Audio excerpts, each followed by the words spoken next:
Vamos ahora con Paola Fernández. Otra de las noticias importantes del fin de semana ha sido las elecciones en España convocadas por Pedro Sánchez, el presidente del gobierno español, así se denomina, ¿no? Desde el punto de vista jurídico en España, presidente del gobierno español, por cuanto en España existe un régimen monárquico. El jefe del Estado es el rey. Y quien lo representa en el Ejecutivo es el presidente del gobierno, en este caso Pedro Sánchez, del llamado Partido Socialista Obrero Español. A raíz de unas elecciones regionales, pues que no le fueron favorables, el líder del Partido Socialista Obrero Español y presidente del gobierno convocó elecciones, porque un régimen parlamentario pues también lo permite, convocar elecciones en el momento en que se presente una crisis de gobernabilidad con el fin de solucionar esa crisis y crear o constituir, conformar un nuevo gobierno, muy diferente a nuestro sistema presidencialista. El sistema presidencialista, el presidente de la República tiene su ejercicio absolutamente definido y no se puede interrumpir, salvo que lo haga algún golpista, pues ha ocurrido muchas veces en América Latina, sobre todo en la década de los 70, los 60 y los 80, pero en la actualidad no. Y en general, pues son gobiernos de 4, 5 o 6 años máximo.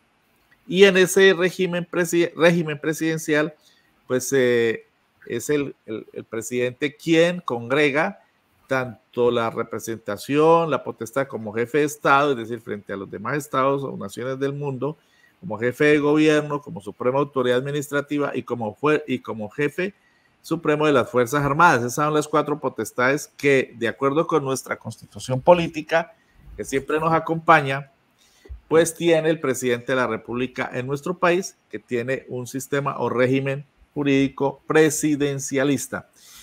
Bueno, nos acompaña Paola Fernández, la querida colega caleña, que se encuentra radicada en España y con quien vamos a hablar brevemente sobre estas elecciones. Buenos días, Paola, gracias por estar en Periodismo Libre hoy. Luis Alfonso, buenos días para ti y para todos los seguidores de Periodismo Libre. Bueno, ¿por qué, Paola, se dice que aunque ganó la derecha, el gran vencedor es Pedro Sánchez? Allí estamos viendo la correlación. Tiene que ver un poco con lo que acabo de decir, pero en este momento ya con toda la información de la que usted dispone allí en España, ¿cómo podemos resolverle esta inquietud a nuestros amables video oyentes? Importante esta introducción que haces porque hay que desmontar un poco los titulares de los medios de derecha que han circulado en distintos medios de comunicación, especialmente en América Latina y en Colombia también. He visto muchos titulares donde dan a Feijóo como gran ganador, donde dan a la derecha como la gran ganadora de estas elecciones y no hay nada menos cierto que eso. Hay que desmontar esta información que no hace más que desinformar a las personas que siguen estos medios de comunicación, porque el sistema de votaciones aquí, como bien nos explicabas, es muy diferente, por ejemplo, al sistema colombiano. Si bien el PP, que es el partido de Feijóo, consiguió 136 escaños, 47 más que en el 2019, esto hay que decirlo, pues Feijóo no tiene los números para ser investido. Lo digo además porque medios como Revista Semana, desde su campaña, pues lo colocaban en grandes portadas, le dedicaron gran espacio a este candidato cuando realmente los números no están a su favor y ni siquiera tiene los números a su favor para ser investido. ¿Qué es lo que sucede? En estas elecciones se adjudican 158 escaños, tratando de ser un poco pedagógica. 350 para diputados, y me voy a referir especialmente a ellos porque son ellos los que deberán hacer las alianzas para conformar gobierno. Se necesitan 176 escaños para hacer mayoría absoluta, de los que Feijóo solo obtuvo 136 escaños. La segunda fuerza política, y ampliaré un poco más de esta fuerza más adelante, fue el PSOE, y la tercera es Vox. Mencionar que Vox fue definitivamente el gran perdedor de estas elecciones, que es el partido que representa la extrema derecha aquí en España, perdió 19 escaños en comparación con las elecciones de 2019 y sería en este caso el aliado estratégico del PP para poder conformar gobierno, pero ni siquiera sumando estos dos partidos, pues lograrían 176 escaños, que son la mayoría absoluta. Por eso, insisto, Feijóo no tiene los números para ser investido como jefe de gobierno. Estamos hablando entonces ahora de los movimientos y de los partidos de izquierda aquí en España, que están conformados por el PSOE, que se consolidó como la segunda fuerza política en España, alcanzó 122 escaños, 2 más que en las pasadas elecciones.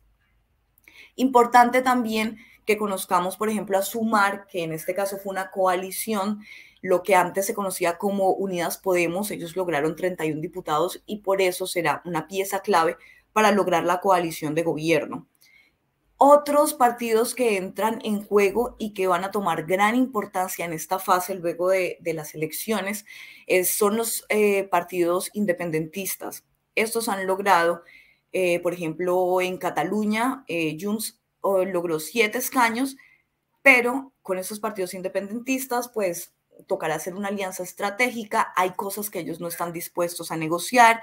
Ellos están pidiendo condiciones de amnistía, autodeterminación, tanto Cataluña, por ejemplo, como la Esquerra Republicana, que van a ser partidos que tendrán que hacer parte de esta alianza para poder formar gobierno. Estamos hablando también del Partido Nacionalista Vasco, del Bildu, que de pronto nos tomaría más tiempo como poder ampliar acerca de ellos.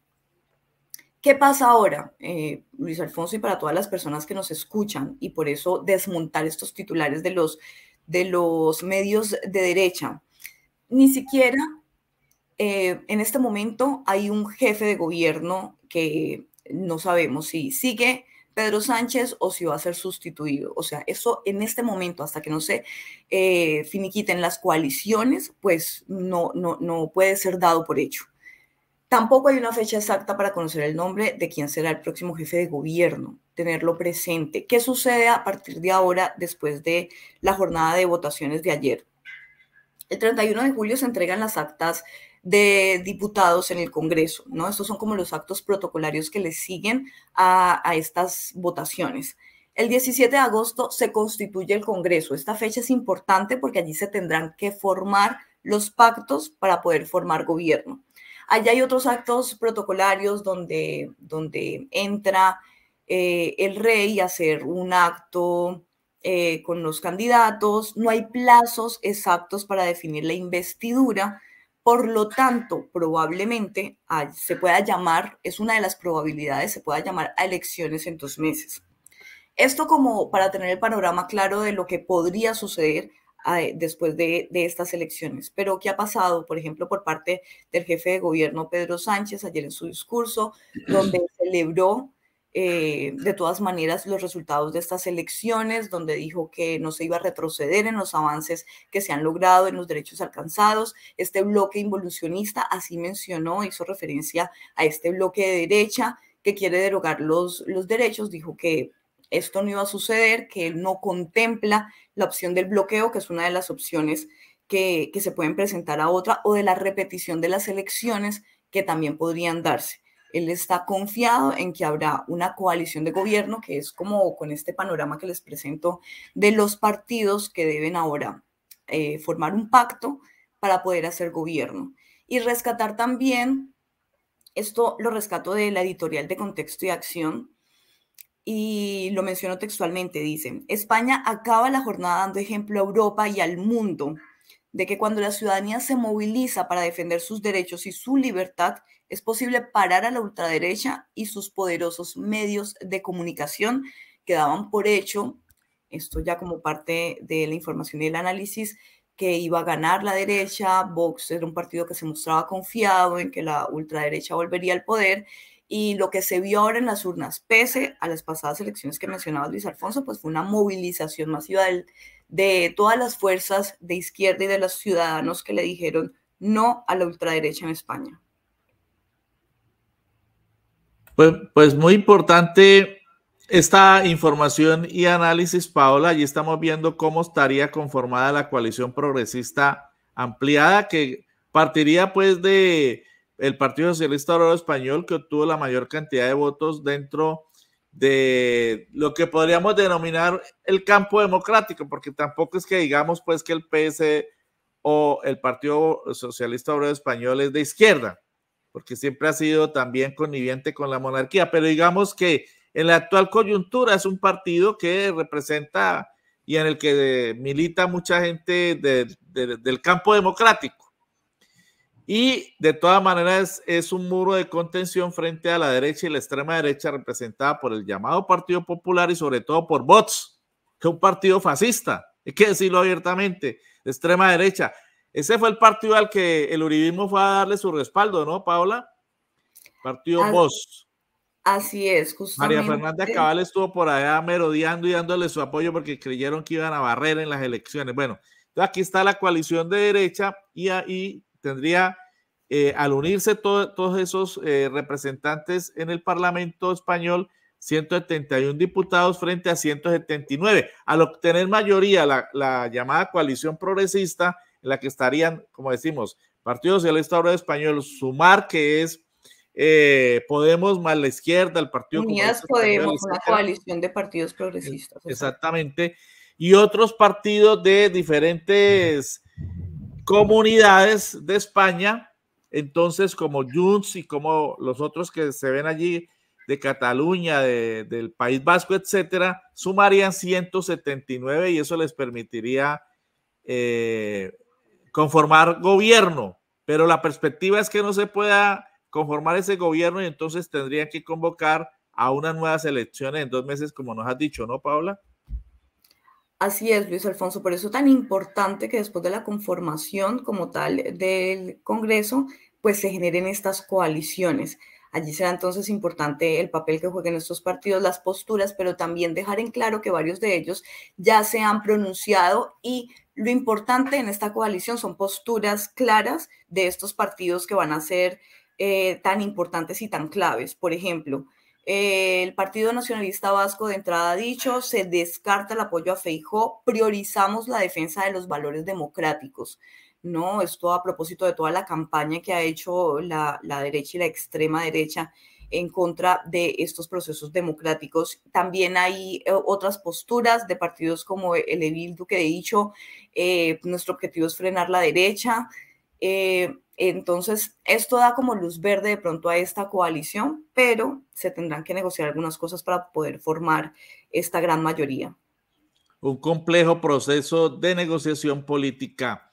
Finalmente, Paola, no puedo dejar pasar la oportunidad para brevemente tocar con usted una conmemoración. Es que se están cumpliendo 18 años de la fundación del canal multiestatal Telesur, al que usted perteneció hasta hace poco. Usted fue reportera en Bogotá, después en Caracas, fue presentadora muy destacada, muy valorada de diferentes espacios de información y de análisis. Brevemente, Paola, ¿cómo rememora, cómo recuerda usted a Telesur, uno de los espacios más importantes en los que usted ha tenido oportunidad de representar el periodismo colombiano, periodismo alternativo a lo largo de su vida? Luis Alfonso, definitivamente Telesur es uno de los espacios más importantes para poder visibilizar aquellas cosas que callan los medios hegemónicos. Y desde todos los puntos de vista, porque se trata además los temas del mundo, es un canal internacional donde se le da voz realmente a los pueblos, a estas movilizaciones sociales, a estas jornadas de protesta. Por ejemplo, en el estallido social en Colombia, yo creo que se convirtió en uno de los medios que más voz le dio a estas personas que estaban siendo atacadas, a estas violaciones de derechos humanos, a las plataformas defensoras de derechos humanos, para poder visibilizar lo que estaba pasando en Colombia al mundo, pero no solamente en Colombia, los crímenes de Estado, aquellos hechos que los medios callan o que los medios tergiversan, pues Telesur es uno de los pocos medios que se ha atrevido a darle voz a esas personas que son invisibilizadas en otros micrófonos, en otras pantallas, en otros medios de comunicación. Celebramos un año más de este medio tan importante para los pueblos de América Latina y el mundo, tan importante para las movilizaciones sociales, para las luchas sociales que se viven en el mundo.